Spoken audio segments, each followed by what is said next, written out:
देखो आ चुके हैं हम पार्ट 2 में चैप्टर 1 की introduction to accounting.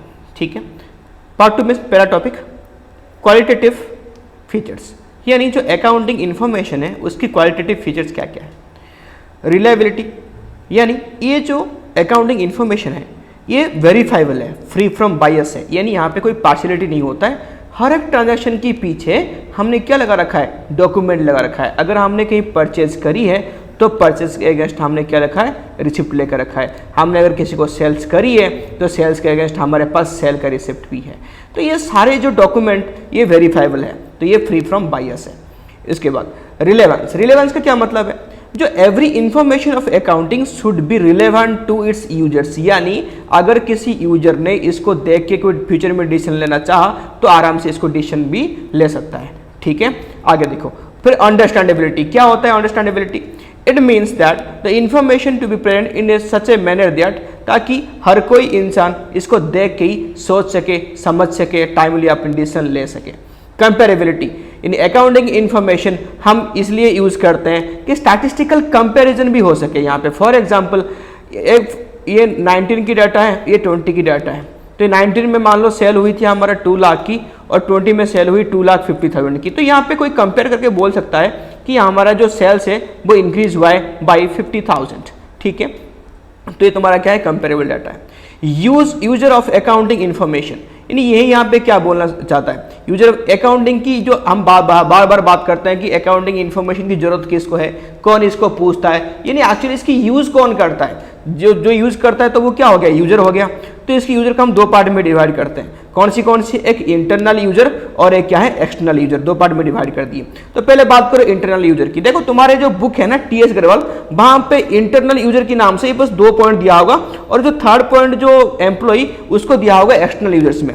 But actually ऐसा नहीं है, जो इंटरनल यूजर में कौन आता है, एम्प्लॉय भी आते हैं, याद रखना। इंटरनल यूजर्स, देखो ओनर कौन है तुम्हारा, यहाँ पे ओनर को क्या चाहिए, overall performance of the business चाहिए कि बिजनेस में प्रॉफिट हो रही है कि लॉस हो रही है, अगर लॉस हो रही थी किस बात की लॉस हो रही है, प्रॉफिट करने के लिए क्या करना पड़ेगा, फाइनेंशियल पोजीशन कैसा है, लायबिलिटी कैसा है, बिजनेस के पास एसेट्स कैसी है। मैनेजमेंट को क्या चाहिए, अकाउंटिंग इंफॉर्मेशन चाहिए ताकि वो टाइमली अपने डिसीजन ले सके, परचेज कितनी करनी है, सेल कितनी करनी है, प्रोडक्शन कितनी है, मार्केट की डिमांड क्या है, ये सब। एम्प्लॉयज को क्या चाहिए, अपनी इंसेंटिव बोनस चाहिए कि हम जो काम कर रहे हैं तो हमारे वजह से जो बिजनेस को प्रॉफिट हो रही है उसी के हिसाब से हमको सैलरी मिल रही है कि नहीं मिल रही है, टाइम पे बोनस मिल रही है कि नहीं मिल रही है, क्या है, कंपनी तो झूठ तो नहीं बोल रही है, ये सारे। अब आ जाओ एक्सटर्नल यूजर्स, ये कहीं ना कहीं बहुत ज़्यादा इंपॉर्टेंट है। यानी अगर क्वेश्चन है कैसे पूछेगा एग्जाम में, क्वेश्चन पूछेगा कि what are the interest of the following users, यानी इनकी इंटरेस्ट क्यों है, जानना क्यों है इनको इन्फॉर्मेशन। तो पहले को बैंक्स एंड फाइनेंशियल इंस्टीट्यूशन, ये क्या देखेंगे, क्रेडिट वर्दीनेस, यानी अगर बैंक क्या करेगा, अगर इन केस फार्म ने इससे लोन लिया तो इसे वापस करने की रीपेइंग कैपेसिटी है कि नहीं है इसके पास, तो ये क्या होता है, क्रेडिट वर्दीनेस होता है। फिर क्या आ जाएगा, इन्वेस्टर तुम्हारा क्या है, ये क्या देखेंगे, रिटर्न ऑन इन्वेस्टमेंट, यानी अगर हम इस बिजनेस में इन्वेस्टमेंट करते हैं तो उसको रिटर्न कितना मिलेगा। ठीक है, तो यहाँ पे ये आ गया।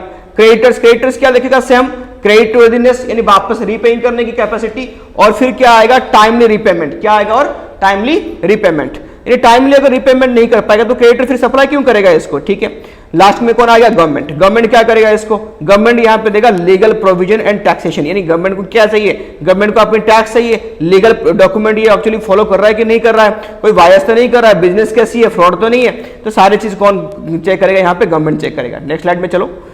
फिर आ जाओ रिसर्चर, जो बिजनेस के बारे में रिसर्च करते हैं। फॉर एग्जाम्पल यहाँ पे मान लो तुम किसी बिजनेस की सेम टाइप की बिजनेस तुमको ऑर्गेनाइज करनी है, या सेम टाइप की बिजनेस में क्या प्रॉफिट हो रही है वो देखनी है, यानी किसी भी टाइप की, तुम स्टूडेंट हो तो किसी भी टाइप की बिजनेस को तुम रिसर्च करते हो, एनालाइज करते हो, तो यहाँ पे तुमको क्या चाहिए थी, ओवरऑल अकाउंटिंग इन्फॉर्मेशन चाहिए, यानी जर्नल एंट्री से लेके बैलेंस शीट तक सारे इन्फॉर्मेशन तुम लोग को चाहिए।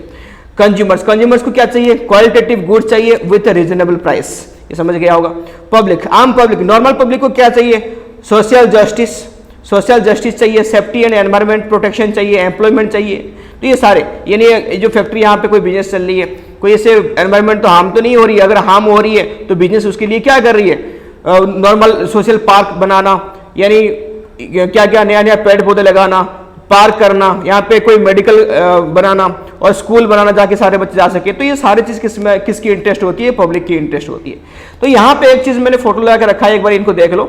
लुका पासियोली इनकी नाम है, इनको क्या कहा जाता है कि फादर ऑफ अकाउंटिंग। यार देखना, मैं बहुत टाइम में पूछता हूँ बच्चों को कि फादर ऑफ अकाउंटिंग कौन है, तो यहाँ पे देखो कि लुका पासियोली ये कौन है, father of accounting, spelling check कर लेना, ठीक है। नेक्स्ट यहाँ पे एक चीज़ मैं बता दूँ, तो एक चीज़ यहाँ पे ध्यान देना, मैंने यहाँ पे ओनली फीचर्स पढ़ाया, मैंने इसकी फंक्शंस नहीं पढ़ाया, मैंने इसकी रोल नहीं पढ़ाया, मैंने इसकी एडवांटेज नहीं पढ़ाया। एक्चुअली जो फीचर है वही फंक्शन है, वही रोल है, वही क्या है, एडवांटेज है। तो यानी बार बार मैं रिपीट नहीं करवाया, क्योंकि समझदार इंसान को इशारा काफी है तुम्हारे लिए। तो ये सेम चीज तुम्हारा क्या है, इस चारों की काम एक ही करेगा, ठीक है, ध्यान देना इसको। चलो बाय।